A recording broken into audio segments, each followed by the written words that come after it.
Hello everyone, स्वागत है आप सभी का पसंदीदा यूट्यूब चैनल राज एजुकेशन में। सभी मित्रों को शुभ प्रभात है। Very good morning to all of you. 69,000 भर्ती से जुड़ी तमाम आपके प्रश्न कमेंट सेक्शन में आते हैं और उन्हीं प्रश्नों को समाहित करते हुए एक समुचित एक वीडियो बनाना पड़ता है और ये वही वीडियो है। प्रश्न आपके दो प्रमुखता से हैं और इन्हीं दो प्रश्नों पर बहुत इंपॉर्टेंटली चर्चा करूँगा, पूरे प्रोसेस के ऊपर चर्चा करूँगा। सबसे पहला प्रश्न है कि क्या वेतन के लिए सभी डॉक्यूमेंट का वेरिफिकेशन होना ज़रूरी है और वेतन लगवाने में हमारी क्या जिम्मेदारी है, हम क्या कर सकते हैं, क्या प्रोसीडिंग हम अपनी तरफ से अपना सकते हैं। इस पर बातचीत, इस पर चर्चा करना अनिवार्यता से आप लोगों ने प्रश्न पूछा था। दूसरा जो इम्पोर्टेंट प्रश्न है पुलिस वेरिफिकेशन को लेकर, बहुत ही ज़्यादा लोगों के अंदर डाउट है। हालांकि इस पर मैंने एक वीडियो बनाया था, लेकिन वो भी ऐसे ही सम्मिलित वीडियो था और एक प्रश्न के रूप में मैंने उसका उत्तर दिया था। लेकिन इस वीडियो में दो ही प्रश्न मैंने सेलेक्ट किए हैं ताकि मैं इस पर डीपली चर्चा कर सकूं और एक एक डाउट आपके माइंड से क्लियर कर सकूं। और कुछ लोगों का प्रश्न था, क्या कोई डॉक्यूमेंट इसमें मांगा जाएगा क्या, मेरे रिकॉर्ड में ये प्रॉब्लम है, मेरे निवास में ये प्रॉब्लम है, तो कुछ इससे प्रॉब्लम तो नहीं होगी ना। देखिए, सबसे इम्पोर्टेंट बात है, वीडियो शुरू करते हैं। और अगर आप चैनल पर हैं तो चैनल सब्सक्राइब कर लीजिएगा, आपको ही मदद मिलेगी। और डिस्क्रिप्शन में मैं एक टीचर हेल्प करके प्लेलिस्ट की लिंक दे दूंगा। उसमें जितनी भी हेल्पफुल वीडियोस हैं जो टीचर बनने की प्रक्रिया में आप हैं तो उनके लिए बहुत मददगार साबित होगी, तो ज़रूर उसको देख लीजिएगा और अच्छा लगे तो वीडियो मित्रों के साथ शेयर करिएगा। अब आते हैं सबसे प्रमुख मुद्दे पर, क्या वेतन के लिए सभी डॉक्यूमेंट का वेरिफिकेशन होना ज़रूरी है? जी नहीं और जी हाँ। ये मैं कैसा उत्तर दे रहा हूँ, ये तो मैं दोनों तरीके से उत्तर दे रहा हूँ, बहुत इंपॉर्टेंट समझिए।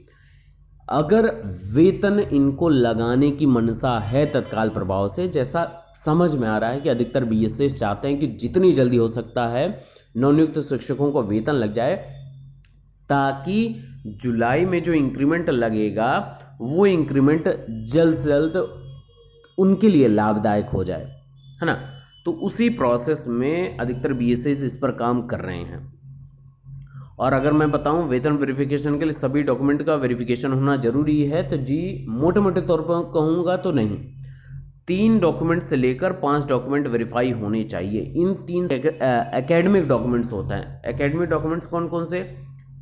10वीं 12वीं, ग्रेजुएशन, बीटीसी बीएड, आपका निवास जाति और पीएच आरक्षण संबंधित सर्टिफिकेट्स, और आपका टीटी। ये कुछ इंपॉर्टेंट डॉक्यूमेंट्स हैं जिसका वेरिफिकेशन होना है। इनमें से किसी 3 या किसी 5 अलग अलग जिलों में अपना वेरिफिकेशन का कार्यक्रम है। इसके अलावा सबसे इंपॉर्टेंट है पुलिस वेरिफिकेशन, तो ये सभी वेरिफिकेशन के अंतर्गत ही आता है। अब मैं अगर बताऊं, इनमें से अगर कोई भी 3, और अब तो अच्छी बात ये है ना, पहले क्या होता था, पहले प्रोसीजरिंग होती थी कि ऑफलाइन सारे काम होंगे, 10 20 या 50 100 लोगों का एक साथ एक बैच बनाकर उनका सारे डॉक्यूमेंट उसमें जो ओरिजिनल डॉक्यूमेंट लगाकर विश्वविद्यालय संबंधित बोर्ड को भेज दिया जाता था वेरीफाई करने के लिए, और आपसे फिर उसका सुविधा शुल्क ले लिया जाता था। कई यूनिवर्सिटीज़, कई जो विश्वविद्यालय हैं वो शुल्क नहीं लेते, लेकिन कई विश्वविद्यालय हैं जो शुल्क लेते हैं। अगर मैं आपको दिखाऊं एक लिस्ट, जैसे ये लिस्ट है, ये लिस्ट बीएसए गोंडा के द्वारा जारी किया गया था, जिसमें सुविधा शुल्क परिषदीय विद्यालयों में सहायक अध्यापकों के शैक्षिक अभिलेखों के सत्यापन के लिए विभिन्न बोर्डों विश्वविद्यालय द्वारा लिए जाने वाला सत्यापन शुल्क का विवरण ये है। जैसे अगर आपका कहीं छत्रपति साहू जी महाराज विश्वविद्यालय कानपुर से अगर आप हैं तो 300 रुपये सुविधा शुल्क, कुल सचिव अवधेश प्रताप सिंह विश्वविद्यालय रीवा का है तो 200 रुपये सुविधा शुल्क। ये तमाम तरीके के सुविधा शुल्क हैं जो 200 से लगाकर 50 रुपये से लगाकर आपका 1000 रुपये तक भी जा सकता है। तो ये सुविधा शुल्क है और ये दे होगा आपकी तरफ से ही। लेकिन अब क्या है ना कि ये ऑनलाइन वेरिफिकेशन की बात की जाएगी, है ना। तो ऑनलाइन वेरीफाई करने में बहुत ज़्यादा समय तो लगना नहीं है आपका। ऑनलाइन पहले ऑफलाइन वेरिफिकेशन होता था तो 3 से 5 से 6 महीने तक यहाँ तक उठा लिया जाता था, इतना समय लग दिया। फिर भी आपका हो जाए उस लिस्ट में तो बहुत ही अच्छी बात होती थी, और उसी के आधार पर सब बोलते थे कि अभी 6 महीने लगेंगे वेतन आने में, है ना। लेकिन अब जो ये समय है 6 महीने से घटते हुए आपका 2 से 3 माह में हो जाना चाहिए संभवतः पूरी तरीके से। अब इसमें होगा क्या, जैसे मैं 68,500 की बात बताऊं तो 68,500 में 3 से 4 महीने बीतने के बाद अभ्यर्थी काफ़ी ज़्यादा परेशान थे, क्योंकि वो अन्य अन्य जिलों से अभ्यर्थी जिनका कई और दूर सुदूर जिलों में हुआ था, वो आकर वहाँ रह रहे थे। अप एंड डाउन रोज होना था, पैसे लगने थे, किराए के कमरे पे रहना था, पैसे लगने थे, खाना खाना था, पैसे लग रहे थे। तो ये पैसे घर वाले एक हद तक देंगे। 2 वर्षों का कड़ा संघर्ष था आपका, कड़ा आपने वेट किया, इसका बहुत लंबा संघर्ष किया। तो पैसे तो भैया किसी के पास है नहीं, सीधी बात बताऊं, किसी के पास पैसे नहीं है। घर वाले कैसे भी जुगाड़ कर कर दे रहे हैं, वो सबको पता है, सब कितने परेशान हैं वो सबको पता है।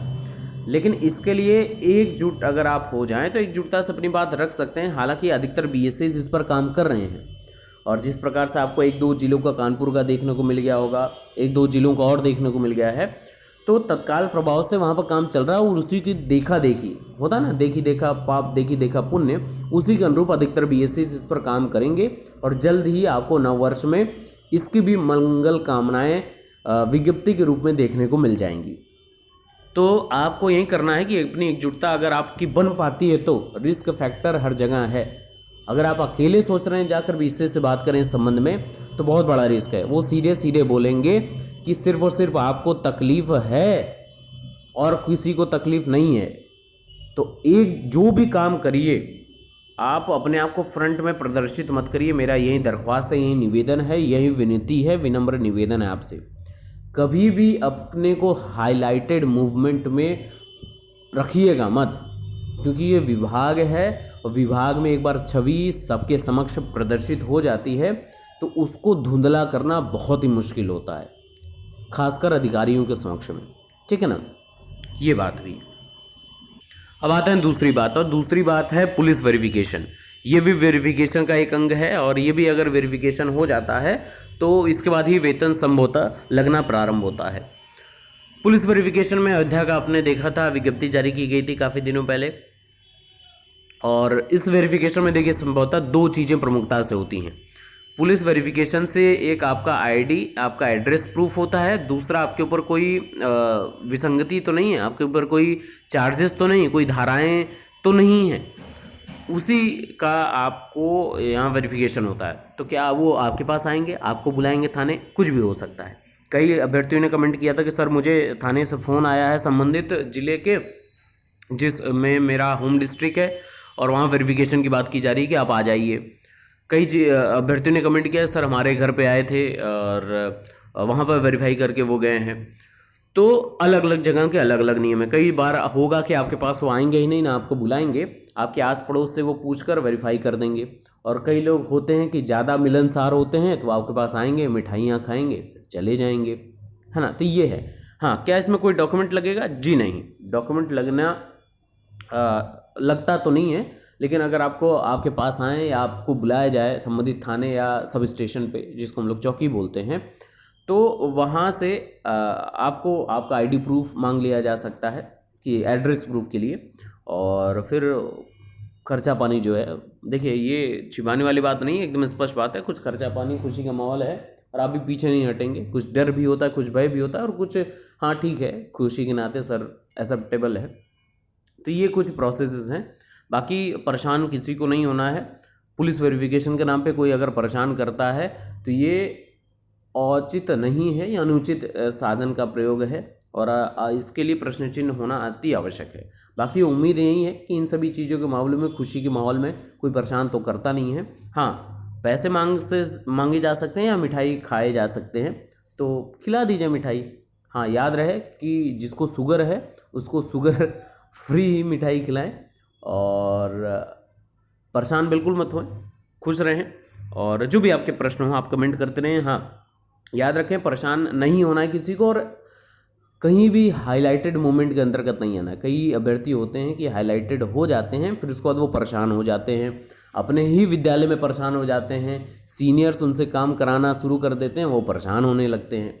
तो शुरू से एक तालमेल बिठाकर चलिए, ताकि ये तालमेल आपको लंबा अभी चलना है ना, कम से कम 5 साल पुरुषों के लिए और 2 साल का सर्विस कंप्लीट करना है महिलाओं के लिए, तो वो एक समान चले ताकि ना आपको तकलीफ कोई हो और ना आपके बेसिक शिक्षा परिवार के उन सहायक अध्यापकों और प्रधानाध्यापकों को।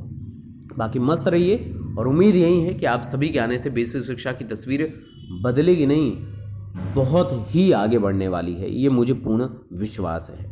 Best of luck, thank you so much.